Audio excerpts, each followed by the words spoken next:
The Prince Albert Challenge Cup on the start now. This is on your left, the University of Bristol, on your right, the University of Surrey. And I must say, I am delighted to see both of these universities in the Friday, because for both of these crews, I know it's a really, really big deal.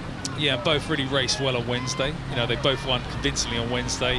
And what's quite nice for them is they got to have a rest day yesterday, which you don't really get at Henley. So they're back on today. Obviously, they want to progress onto the semi-final on the Saturday.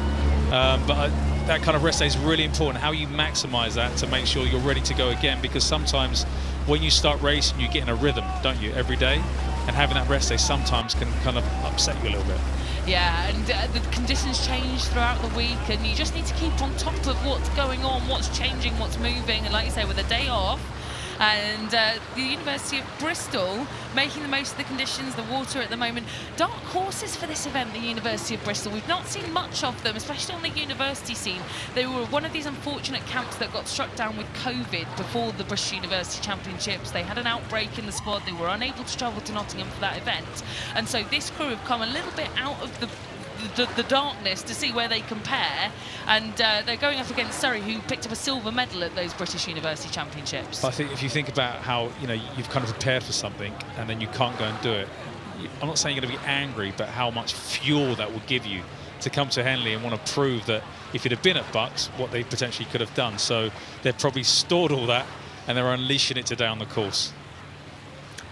Well, they did manage to race at the Met Regatta in 2021 in academic forwards, and they did win that. So they've come off the back of a win. Confidence must be high.